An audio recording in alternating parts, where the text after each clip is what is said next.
Hello and welcome to the Therapy Floor with me, Dr. Ritz. And me, Dr. Vicky.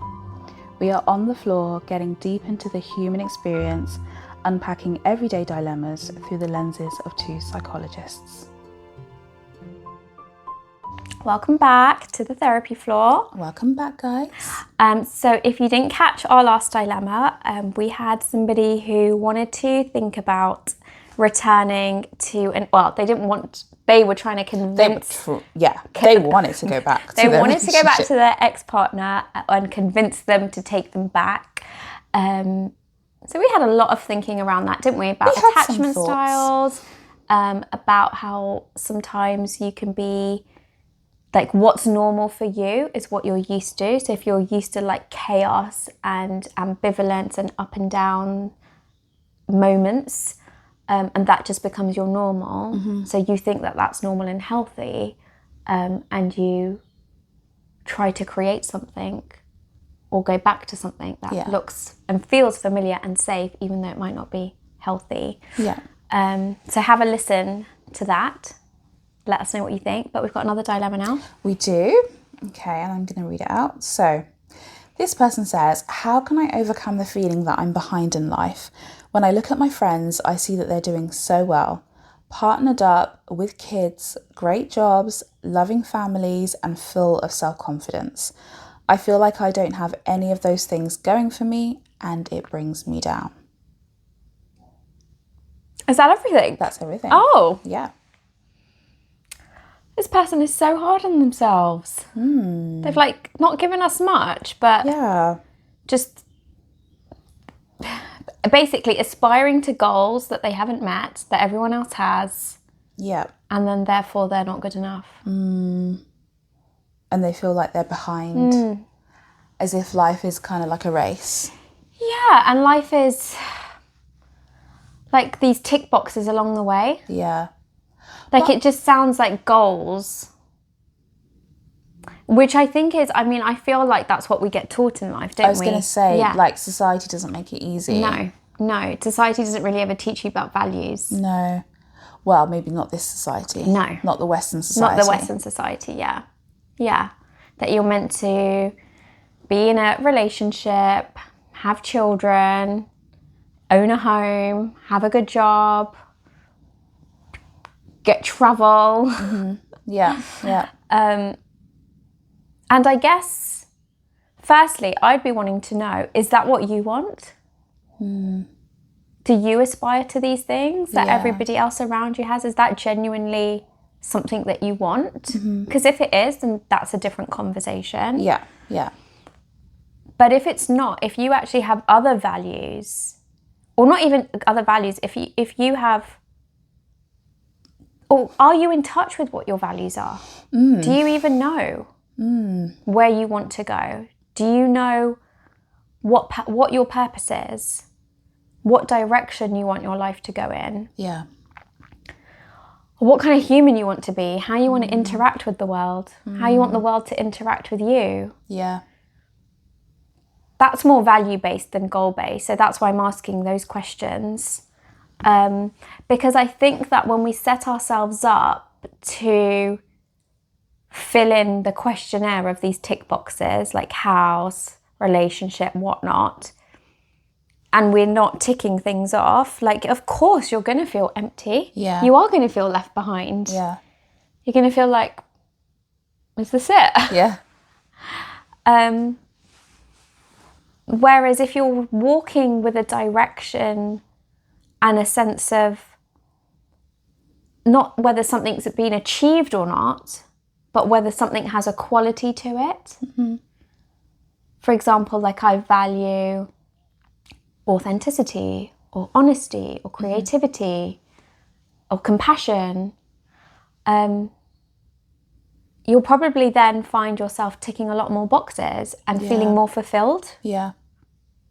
What are you thinking? Yeah, I think there's some really good questions there. I'm also wondering if you think other people are judging you for being behind.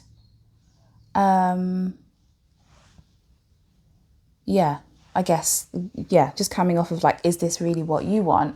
But also, do you feel like there's a sense of judgment? Do you feel like people are looking down on you? Yeah. And if that's the case, if that really is what's happening, I wonder if, I don't know, could you have a bit more variety with your friendship circle, with the people that you have around you? But also, is it that you're just judging yourself really, and you're kind of projecting other people's perceptions? You're projecting your perceptions onto other people and thinking this is what other people are thinking of me, and really it's just about a judgment that you have of yourself. So it's really hard, isn't it? It's really, really hard when objectively you can look at something and look at other people and you can say they have this, they have this, they have this, and I don't. It can be really hard to feel like the only one in your friendship circle that doesn't have certain things also. So I think I also want to empathise with that there probably is a reality to this. The things that they have are good things. Who doesn't want a loving family? Who doesn't want to be a confident person? Those are good things to want. But if you want them, why do you think you haven't been able to get some of them? Do we want to be a bit practical here and thinking about what's kind of, is it that something is stopping you? Is it just not your time yet? Maybe you've not, I don't know, like, have you had a career change? Are you doing something that's really hard to progress in actually? And so therefore it's just taking more time. Or are there certain things that you're doing that are keeping you back? Is your lack of self-confidence stopping you from, I don't know, dating or looking for a job that really satisfies you and fulfills you? So yeah, so there's a degree of thinking about values and also a degree of like, okay, let's practically look at this. If this is what you want, really want, how can we empower you to feel like, yeah, I can work towards those things.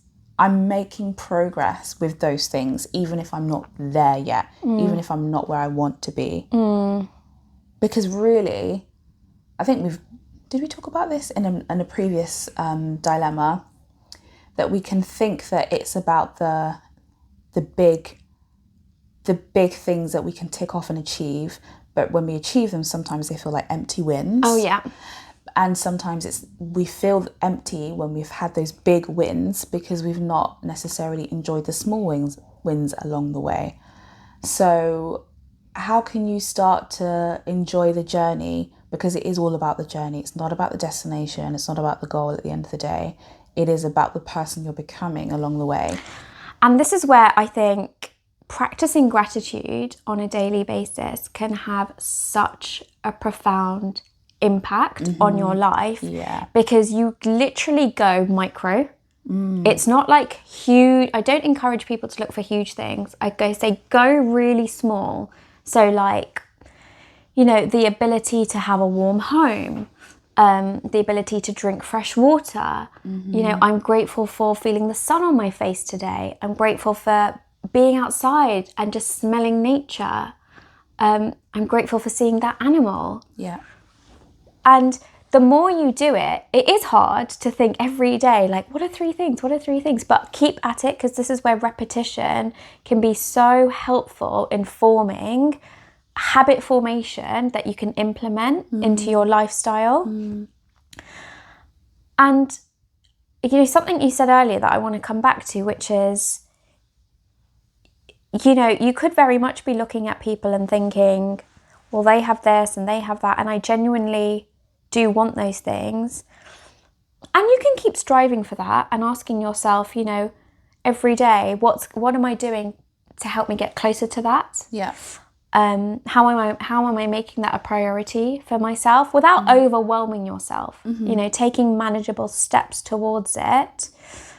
But then with the grateful part of it, it's also coming back to, and what do I have right now? Yeah. What do I have right now? Both things can be important. Yeah. Right? Yeah. Because I also wonder, are people looking at you? Yeah. And saying maybe a similar thing? Yeah. You know, are they looking at your life and thinking, wow, this person has got this and this and this and this? And I saw this meme that I really liked, which, because my mum always used to say to me, the grass is always greener, the grass is always greener, because it can be so easy to get caught up in like this person and this person. She always used to say this to me growing up. You know, the grass is always greener. And the other day I read this meme and it really reminded me of my mum, but the meme said something quite different, but in quite a similar vein. It said, my grass is green enough. I like that. Yeah. It takes the emphasis of the other and puts it back on yourself. Exactly. Yeah. What have I already got? That's enough. Yeah. Yeah. I like and that. then how can I make tomorrow better? How can I make... Because we can always make tomorrow better. Of course. We can always improve. Of course. And it's okay to strive and want more. Because if we're not improving, we are stagnating and dying. Yeah. We're not growing. Yeah. So of course there's always going to be room for improvement, yet and it's the things can be good right now too. Yeah, I think it's moving away from feeling deflated by your improvements. And recognise that actually that's just a part of your journey. Yeah. Yeah. It doesn't have to deflate you. How do you use it to motivate you? Yeah. And this is your journey. Yeah, I was going to say, are you recognising, or are you overlooking the fact that you're a unique individual and no one is like you. No one can be like you. No one has the same background, history, childhood, temperament, personality traits, attachment style. No one has your makeup and no one has your friend's makeup, even though you may look and say, oh, these are the things that they've got in common. These are the things that separate them from me. But you're overlooking everything else that makes an individual unique. No one else has your unique setup. Celebrate that. Absolutely celebrate that on your journey to where you're going. So, yeah, I think that's a really good reminder to flip the script and not just look at the other, but look at you. Yeah. Be consumed with what you're doing. Your lane. Your lane. Like not in a negative way, but genuinely, like, actually just go back to your lane. Yeah. Tend to your garden. Yes. Tend to your greenery. Yeah. But also I want to say that this is really hard to do when our society's kind of set up to compete. Yeah, and especially now because there's also so much on social media. Yeah. I think where we're seeing more of people's showing off and their life goals and their achievements, and this is like, I don't know, like, I got engaged this way, or this is what my wedding's looking like, or this is my honeymoon, or these are my kids, my home. And it's really hard to not get caught up in that. It is. You're going against the grain, really. Yeah, and then to, like, you know, just, you could literally just be going to Instagram or TikTok or whatever for inspiration of something, and then slowly you're like sucked into a hole of, wait, hang on, we just went to go look for a recipe. Because it's happened to me. Yeah. That I'm like, I went to go look for a recipe, and now all of a sudden I'm like looking at someone's lighting and looking at my lighting going, why are my lights in my house like this? Why haven't I got lampshades like that? And so it is very easy to do. But if you can catch yourself and recognise, hang on, I've somehow just like spiraled out of my lane into someone else's. Let me come back and tend to myself. How is this helping me? Yeah. Because it's probably not. Yeah. And maybe you could help yourself. Do you need to come off of social media for some time? Do you need to limit some things that you see? Yeah. Yeah, that's a really good way to approach it, because I wonder with like your friends, with all these comparisons, is it that they are outwardly saying it to them? Like, I've achieved this, I've achieved that, or are they seeing it? Like, how are they actually getting this information? Because I think that's also another big part of it. And you kind of said it earlier, that if it's more that you're getting a lot from it vocally from friends, like, it might be time to reevaluate some of that? Like, does that fit in well with you? And it's something that you've talked quite a lot about recently, like seasons. Yeah.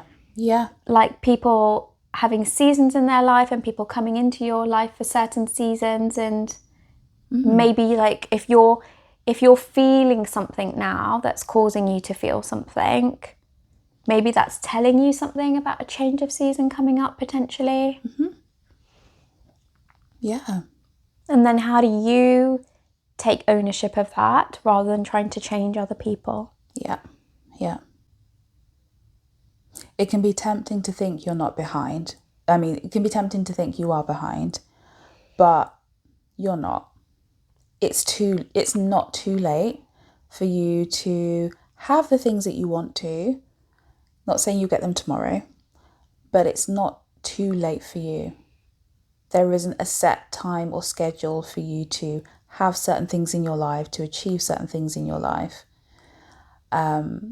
If anyone tries to tell you otherwise, please try not to listen and be really intentional about going after the life that makes sense for you, that is meaningful to you. And it reminds me of, I can't remember the name of the lady that wrote the book about, I think she's like an end of care nurse, and she was interviewing people at the end of their lives, and some of the things that they regretted.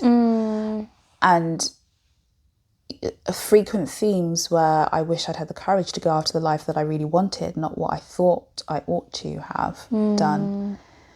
So this is your opportunity to go after what you really want. And it could be the things that your friends have, and maybe that act as inspiration for you, and you look for a way to cultivate that in a way that makes sense for you. Or it could be that you need to really knuckle down on your value system and let that guide you in the decisions that you make and the path that you take.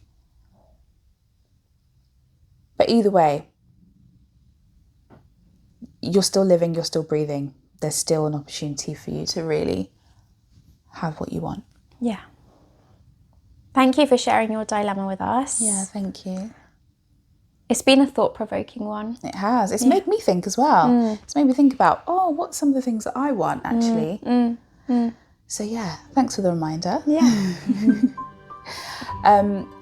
Yes, so we will see you soon on the therapy floor again. If you have a dilemma for us, please let us know. Feel free to follow us on our socials, like, subscribe, comment, all of the things. And we will see you on the therapy floor soon again. This is Dr. Ritz and Dr. Vicky. Remember to like, subscribe and follow us on our social media channels.